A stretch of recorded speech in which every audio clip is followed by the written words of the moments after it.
we're going to jump off that real quick and get on to something that is as polarizing as you can get in the world that is outside of golf. That is stupid. Surprising love to me that this it's so category. polarizing, though. What's that? It's surprising to me that it's so polarizing. Why? It's When 2019. you're dealing with the golf demographic, man. All right, Wake well, up. tell them what we're talking about. Tell them what we're talking about. We're talking about posted a question. Do you listen to music while you play golf? Harry's licking his chops. I think all together on Twitter, Facebook, and Instagram, we probably had close to 7,000 to 10,000 votes. 50-50, like dead split right down the middle, right? It. But I think it's trending up. I think this is a good thing, right? Music is a part of everybody's life and almost every other form of life. Why not golf? And I think Because it's against the rules. Okay. Your golf game's against the rules.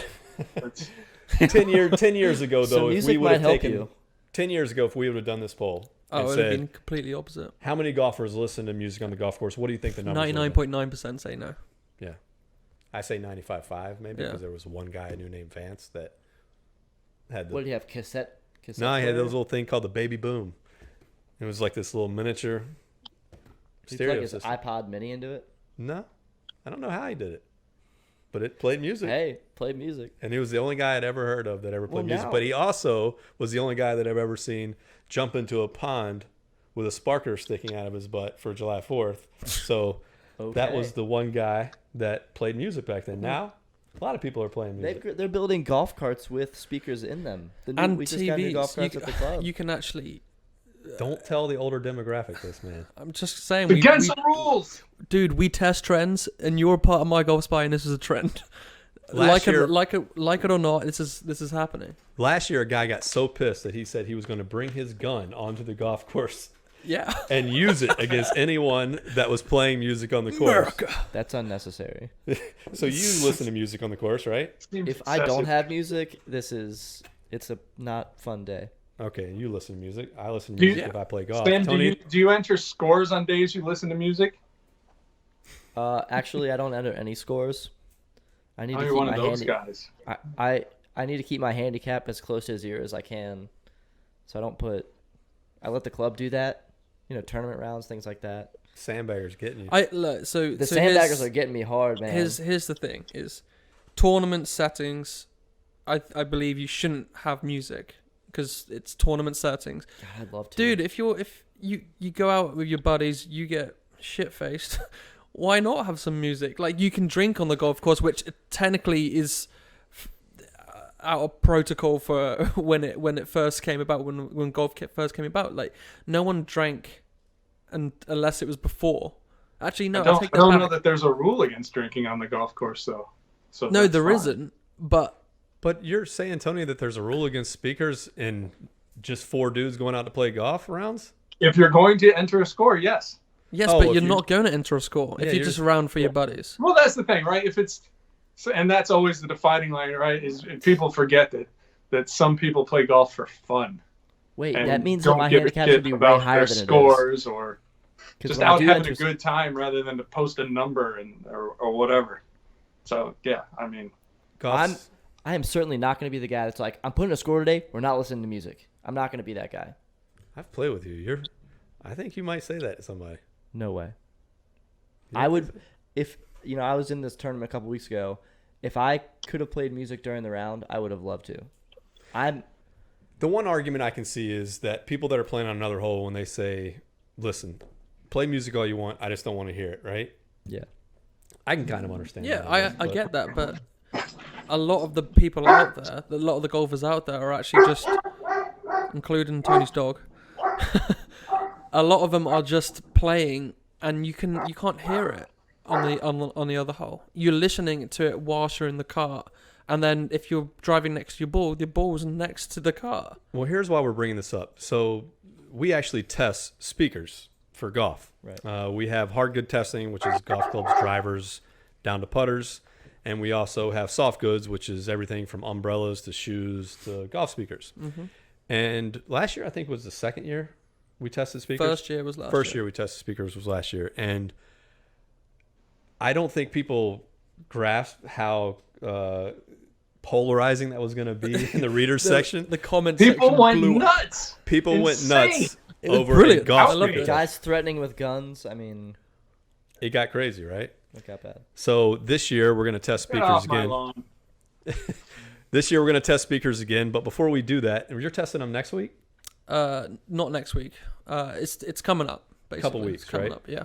All right, so last year, for those that do want to listen to music on the golf course, give them two options for the best there is out there, meaning money is no object. Here's the best golf speaker there is and why.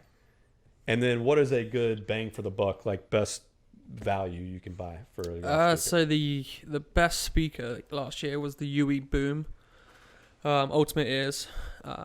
It fits in a cup holder. It's so good. I mean the quality of the sound. I mean you've snagged that one. We missed that dearly in our studio. I was using it maybe yesterday. It's one of those ones where it will fit in a cup holder. It's a bigger version of it, but the quality of the sound is so good, and it has say that word. Omnidirectional. Omnidirectional. Anyway, 360 surround The sound. English basically. guy is struggling with English. Yeah, this Yeah. is American English. This is not the same. Yeah, so omnidirectional, for those that don't know, basically there are different types of speakers. Ones that are flat face Correct. front. Imagine that, like a amp caddy, which is Yep. kind of flat. And then you've got a UE Boom Ultimate Ears, which is basically round. So if you are listening to a flat speaker and you don't happen to be directly in front of it, you're not going to hear the sound as well as you would standing behind it, right? With omnidirectional, the Yep. sound quality is the same 360 degrees, which when you're doing the testing makes quite a big Makes difference. a huge difference. And also just throw out there the connectivity. If you're a golfer that has a phone on them at all times, and it's car path only, and you say you go 12 yards to your ball, some don't pick up that far. Ultimate Ears has a long distance. That's for true. I know that connectivity. because when I leave the driveway and go to the pool and start to pull back in, Yep. the speaker starts to play again. And Yeah, there's some out there that literally only go a couple of yards, which is kind of shocking, to be honest. So But that's a great one. But a great value option is Puma, the Sound Chuck. That was one of the ones. Is that the one that like has the little thing? It's Yeah, it's got a clip and a little string, and then it's got the speaker hanging down from it. It's one of the ones that I can't remember the price, so don't quote me on the price, but I want to say it was $25. And I think it was, so you've got that. The Ultimate Ear is like 300, right? yeah, Ultimate Ears is obviously the holy grail of speakers. It's kind of a Bose golf speaker, but I wanna even say better. Better than Bose. Yeah, but better if than you're Bose. a walker, that's perfect. You can just strap it to your bag and you could. Yeah, walk so in. There's some Sam that don't bring- have that. Great point. So Sam brings up a good point. The Ultimate Ears is not the speaker. They do make a smaller version, but the one we're referring to is big, it's heavy, it's perfect for a cart, but it is not something you're going to want to put in your bag. The Puma Sound Chuck is awesome. It's got a clip. If you ride in the cart, you can clip it in the cart. If you ride on you want to walk, you can clip it on your stand bag. It's multifunctional and good quality sound for a cheaper speaker. But I do have my segment called Deep Tips. Okay, this is a new section. Oh boy. And the deep tip for today is bigger is not always better. Ooh. Yeah, let that sink in. Basically, what- talking about speakers. Basically, what we're talking about is if you have a huge speaker that doesn't fit in a cup holder, which 90% of the time does if you ride a cart, you're going to put it into the front pockets or whatever, where it just gets rattled around, and then the clarity of the sound goes away, or you throw it in the back of the cart in that little basket area.